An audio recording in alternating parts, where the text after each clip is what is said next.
होत असेल, पण आता ती जमीन साफ करायला साधारणतः 6-7 हजार रुपये एकराला खर्च येणार आहे. 5 लाख खर्च होते एका एकराला 5 लाख. आता साफसूफ करायला परत जमीन लेवलला मी साफसूफ करायला म्हणतोय. त्याच्यानंतर मग त्याची माती टाकायची आणि ती कसण्यायोग्य करायची. याला खूप मेहनत लागणार, पैसे लागणार आणि त्याच्यानंतर तो शेतकरी पुन्हा एकदा पीक काढायला लागेल. पण 2-3 वर्षेही याच्यात जात असल्यानंतर आत्ता जे शेतकऱ्याच्या डोक्यावरती कर्ज आहे तो शेतकरी कर्ज फेडणार कसा? ज्या विद्यार्थ्यांची, ज्या मुलाबाळांची पुस्तकं, वह्या वाहून गेलेली आहेत, म्हणजे शेतकऱ्यांनी, कोणत्याही शेतकऱ्यांनी स्वतःच्या मुलाला शाळेत सोडायला इलेक्ट्रॉनिक व्हेकल घेतलं असं माझ्या वाचण्यात आलेलं नाही. तो इलेक्ट्रॉनिक व्हेकल तर सोडा, त्यांच्या मुलाची जी काही वह्या पुस्तकं वाहून गेलेली आहेत ती पुस्तकं सुद्धा कशी घ्यायची या चिंतेमध्ये आहे. आणि मग रोज कुठे ना कुठेतरी आत्महत्यांच्या बातम्या येत आहेत. मी जेव्हा फिरत होतो तेव्हा एका घरात गेलो आणि ते खरंच तिथलं वातावरण बघून मन सुन्न झालं. ती बातमी आपणही वाचली असाल, आपल्याच माध्यमातून आम्ही सुद्धा ती बातमी पाहिली, वाचली. 31 वर्षाच्या एका पोराने आत्महत्या केली. 31 वर्षाचं पोर आणि त्याला जेमतेम 15-20 दिवसाचं बाळ. एक मोठी ती आपण ज्याला म्हणतो ना जॉईंट फॅमिली, तशी ती सगळी असं एक मोठं कुटुंब होतं. हा करता करविता पोरगा, डोक्यावरती हे सगळं कर्जाचं ओझं. त्यांना विचारलं मी कर्ज किती, तर 2 लाखाचं कर्ज. आता ही जी काही त्यांची थट्टा चाललेली आहे, भले मुख्यमंत्र्यांनी जाहीर केला असेल, पण माझ्याकडे कागद आहे की गेल्या 2-3 वर्षातली जवळपास 14,000 कोटी रुपयाची जाहीर केलेली मदत अजूनही शेतकऱ्यापर्यंत पोहोचलेली नाही, अजूनही पोहोचलेली नाहीये. त्याच्यानंतर 2017च्या कर्जमाफीची अजूनही प्रतीक्षा आहे. त्याच्यानंतर आमचं सरकार आलं, मी कर्जमुक्ती केली, कालबद्ध पद्धतीने कर्जमुक्ती केली, त्याच्यातले पैसे त्यांना मिळाले देखील. आणि इतरही वेळेला ज्या ज्या वेळेला संकट आलं आम्ही पंचांग काढून नाही बसलो. जे आत्ता मुख्यमंत्री म्हणतात मला याच्यात राजकारण आणायचं नाही, पण जर का केवळ शेतकऱ्यांना न्याय त्यांचा मिळवून द्या, त्यांना मदत करा असं बोललं, याच्यात जर का मुख्यमंत्र्यांना राजकारण वाटत असेल मग जरूर ते राजकारण त्यांनी समजावं.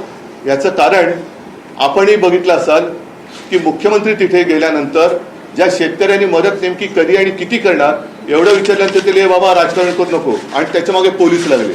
मग ही कुठली लोकशाही आहे, कुठलं सरकार आहे, कशासाठी तुम्ही राज्य करताय? ही विविध नैसर्गिक आपत्तीमध्ये झालेल्या नुकसानीकरता मंजूर करण्यात आलेल्या निधीची यादी आहे आणि ती साधारणतः अवेळी पाऊस पासून ढगाळ वातावरण व सततचा पाऊस, सततधार ज्याला म्हणतो, अतिवृष्टीमध्ये आहे, चक्रीवादळ आहे,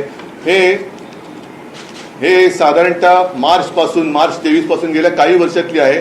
ती 14,000 कोटी, 13,000 काय 800 काहीतरी कोटी, म्हणजे साधारणतः 14,000 कोटीची जाहीर झालेली रक्कम अजून त्याच्या हातात मिळालेली नाहीये.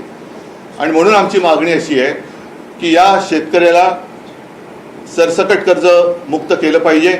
आणि त्याचबरोबरीने ज्याप्रमाणे पंजाबमध्ये मी ऐकलं की तिथे हेक्टरी 50,000 रुपये हे शेतकऱ्याला त्यांनी कालबद्ध कार्यक्रम ठरवून जाहीर केलेले आहेत, याला म्हणतात सरकार.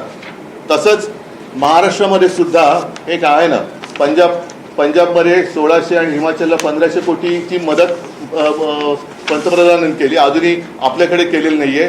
पण पंजाबच्या मुख्यमंत्र्यांनी जसं हेक्टरी 50,000 रुपये जाहीर केलेले आहेत, तसंच महाराष्ट्रातल्या सुद्धा सरकारने, डबल इंजिन आहे ना, आणखीन त्याला एक डबडं लागलेलं आहे. म्हणजे डबल इंजिन आणि किती त्याला डबे लागले त्याची कल्पना नाहीये. परत वरचं एक मोठं आहे धूर सोडणारं इंजिन, त्यांची मदत घ्या. कालच मुख्यमंत्री पंतप्रधानांना भेटले आणि महाराष्ट्राच्या परिस्थितीबद्दल चर्चा केली. आता चर्चा म्हणजे नेमकं काय केलं दिसतंय समोरच्या, चर्चा काय करताय? आणि मग दयावान पंतप्रधानांनी सांगितलं की तुम्ही तुमचा प्रस्ताव पाठवा. कसला प्रस्ताव? समोर दिसतंय तुमच्या. आज केवळ महाराष्ट्रामध्ये निवडणुका नाही आहेत म्हणून पंतप्रधान इथे येत नाही आहेत का?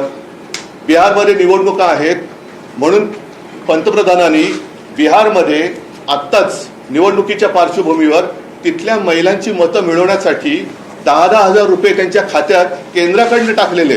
75 लाख महिला. 75 लाख महिला. म्हणजे तुमची मतचोरी पकडली गेल्यानंतर तुम्ही काय बिहार खरेदी करायला निघालात? बिहार तुम्हाला काही खरेदी विक्रीची गोष्ट वाटली? आणि अजूनही आमच्या लक्षात आहे की 5-7 वर्षापूर्वी बिहारच्याच निवडणुकांमध्ये याच पंतप्रधानांनी जवळपास 1.25 लाख कोटीची मदत तिकडे जाहीर केली होती. ती मदत मिळाली की नाही मिळाली मला कल्पना नाही. बिहारला मदत केल्यामुळे किंवा मदत करत असल्यामुळे आमच्यात पोटदुखी नाहीये.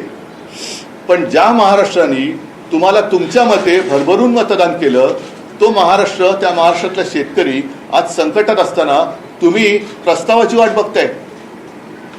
हे सरकार आहे, कुचकामी सरकार आहे. आणि म्हणून अजूनही आम्ही याच्यात राजकारण आणत नाही. आज मी मुख्यमंत्र्यांना असं म्हणा, शेतकऱ्यांच्या वतीने हात जोडून विनंती करतोय की तुम्ही शेतकऱ्यांना कर्जमुक्त करा आणि तुम्ही शेतकऱ्याला हेक्टरी 50,000 रुपये हे तात्काळ जाहीर करून तालबद्ध स्वरूपामध्ये त्याचं वाटप करा. बँकांच्या नोटिसी ज्या सरकार शेतकऱ्याला जात आहेत त्या पहिल्या नोटिसी थांबवा आणि त्या कर्जाची जबाबदारी ज्याप्रमाणे हेही सुद्धा मी मध्ये वाचलं होतं की काही साखर कारखानदार आहेत त्यांच्याकडे याची थकबाकी आहे. त्या थकबाकीदार साखर कारखानदारांच्या कर्जासाठी सरकार जसं थक हमी देतं, स्वतः सरकार हमी राहतं. आत्ताच मला वाटतं काही 1000 कोटींची त्यांनी थक हमी दिली. म्हणजे तुम्ही कर्ज बुडवलं तर सरकार जबाबदारी घेईल. तशीच हमी या गोरगरीब शेतकऱ्याच्या कर्जाची आता सरकारने घ्यायला पाहिजे. शेतकरी जेव्हा कर्ज मागायला जातो तेव्हा त्याला सगळं काही गहाण टाकावं लागतं. अगदी बायकोचं मंगळसूत्र जे मोदी सांगत होते की तुमचं मंगळसूत्र चोरून दुसऱ्या कोणाला देतील, त्या शेतकऱ्याच्या मंगळसूत्राची किंमत आता या सरकारला किती आहे हे आम्हाला कळेल. आणि म्हणून ह्या 2 मागण्या आम्ही महत्वाच्या करत आहोत. पीएम केअर फंडची तुम्ही मागणी केली होती, त्यातनं पैसा द्यावा. तर पीएम केअर फंड संदर्भात काल मुख्यमंत्र्यांनी स्पष्टीकरण देताना म्हटलं की कोरोनासाठीचे जे पैसे होते ते खर्च केले नाही आणि त्यामुळे कॅग म्हणतंय की कोरोनासाठीचे पैसे होते आणि ते देता येणार नाही. मला आता एका गोष्टीवरती गाढ विश्वास बसलेला आहे की भाजपला प्रशासन चालवता येत नाही. ना केंद्र सरकार म्हणून त्यांना प्रशासन चालवता येतं, ना राज्य सरकार म्हणून प्रशासन चालवता येतं. भाजप आणि प्रशासन यांचा दुरान्वयाने संबंध नाही. ह्याचं कारण असं, मी याच्यामध्ये अजूनही म्हणतोय की राजकारण आणू इच्छित नाही. पण ज्याप्रमाणे भाजपच्या उत्तर प्रदेशच्या सरकारने गंगेमध्ये जिथे कुंभमेळा केला, ज्या कुंभमेळ्यामध्ये स्नान केल्यानंतर सगळी पापं धुतली जातात अशी एक धारणा आहे, त्या गंगेमध्ये यांनी तिथे मृत्युमुखी पडलेल्या करोनाग्रस्त जी काही शवं होती, मृतदेह होती, ती सोडून दिली होती. गुजरातमध्ये सार्वजनिक चिता पेटल्या होत्या. माझं मुख्यमंत्र्यांना आव्हान आहे, तुम्ही पहिले हे जाहीर करा. एकतर पंतप्रधान मदत निधी, जसं मुख्यमंत्री निधीची माहिती तुम्हाला आहे, मी तुमच्याशी बोलायला तयार आहे. मुख्यमंत्री निधीतनं कदाचित या म्हणून मी म्हटलं ना, भाजपला माहिती नाही, प्रशासनाचा त्यांचा सुतराम संबंध नाही. तेव्हा कोविड केअर सेंटर्स ही संपूर्ण देशात, महाराष्ट्रात जेवढी उभारली गेली ती कशी उभारली गेली. लसीकरण केंद्र ही 1 ते 2 होती, ती 600च्या वरती आम्ही केली. रुग्णशय्या वाढवल्या, ऑक्सिजनचे प्लांट टाकले, हे सगळे हे त्यावेळेला आम्ही केलंच ना. पण त्याही परिस्थितीत आम्ही कर्जमुक्ती केली होती, हे त्यांनी विसरता कामा नये. पंतप्रधानांनी स्वतःच्याच रिकाम्या थाळ्या बडवायला सांगितल्या होत्या. त्यावेळेला आम्ही जनतेला 5 रुपयात शिवभोजन दिलं होतं, हे मुख्यमंत्र्यांनी विसरता कामा नये. आणि मला असं वाटतं की या विषयावरती आपण जरूर बोलू शकतो. मात्र आत्ता ताबडतोब पंतप्रधान मदत निधी जो आहे त्याच्याबद्दल कोणालाच माहिती नाही. त्याच्यात लाखो करोड रुपये, तुम्ही पैसा कुठून आणायचा हा प्रश्न विचारता तुम्ही, म्हणजे ते. म्हणून मी त्याला उत्तर दिलं की प्राईम मिनिस्टर केअर फंड, काय पीएम केअर जो काय फंड आहे त्यातून हजारो कोटी, आता पंतप्रधान येत आहेत परवा, त्यांनी किमान महाराष्ट्राला 50,000 कोटी रुपये जाहीर केले. तर महाराष्ट्रावरचं, कारण केवळ मराठवाडा नाही, महाराष्ट्रावरचं संकट बऱ्यापैकी दूर होऊ शकतं. नाहीतर मग पीएम कोणाची केअर घेत आहेत? पीएम केअर म्हणजे कोणाची केअर? आत्ताच ते द्या ना. बाकी कोरोना काळातलं काढायचं असेल ना उणं माझी तयारी आहे. तुम्ही काय केलं, आम्ही काय केलं याच्यावरती चर्चा होऊ शकते. पण दरवेळेला अंगलट आल्यानंतर फाटाफोड्याची मुख्यमंत्र्यांची जी काही सवय आहे त्याच्यात मी, त्या सापळ्यात मी अडकणार नाही. आत्ता पहिलं माझ्या महाराष्ट्रातल्या शेतकऱ्याला कर्जमुक्त करा आणि त्याला हेक्टरी 50,000 रुपये हे मदत करा, ही आमची मागणी आहे. उद्धवजी, पण त्यात मुख्यमंत्र्यांचं असं म्हणणं आहे की पंतप्रधानांनी सांगितल्यानंतर हा एक विशेष निधी करण्यासाठी राज्याच्या मुख्यमंत्र्यांना परवानगी मिळाली. त्यात आणि त्यात आणखीन एक सांगतो 600 कोटी त्यात रुपये जमले. नाही नाही ऐका त्यात एक सांगतो त्या समजा 600 कोटी जमले असतील आणि आज त्याच्यात ते वापरा विना. एक मिनिट त्याच्यामध्ये भाजपच्या सगळ्या आमदार खासदारांनी सगळे पैसे हे पीएम केअर फंडात दिले होते. त्याच्यामुळे देवेंद्र फडणवीसांना मुख्यमंत्री महाराष्ट्राच्या मुख्यमंत्री सहायता निधीबद्दल बोलण्याचा अधिकारच नाहीये. तुम्ही पुढे बोला. नाही, पण आता एक दुसरा विषय आणखीन असा आहे की परत एकदा हिंदुस्थान आणि पाकिस्तानचा सामना येत्या रविवारी होतोय म्हणजे उद्या. हा निर्लज्जपणाचा कळस झाला, बेशर्मीचा कळस झालेला आहे. एका बाजूला आपल्या सैन्यासाठी सोलारचे टेंट बांधून देणारी टेक्नॉलॉजी देणाऱ्या सोनम वांगचुक यांना देशद्रोही ठरवलं जातं, त्यांना अटक केली जाते, रासुकाखाली अटक केली जाते.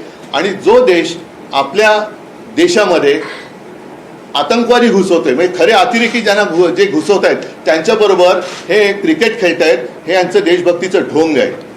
आणि म्हणून मी तुमच्या माध्यमातून सर्वांना आवाहन करतोय की गेले 2 सामने, दुसरा सामना तर कधी झालं कोणालाच कळलेलं नाहीये, उद्याच्या सामन्यावरती सुद्धा सगळ्यांनी माझ्या मते जे जे देशभक्त आहेत त्यांनी बहिष्कार टाकावा. त्याचप्रमाणे जे प्रायोजक आहेत, जाहिरातदार आहेत, त्यांना सुद्धा सांगतो की अरे तुम्ही सुद्धा तुमच्यातली देशभक्ती जरा दाखवा.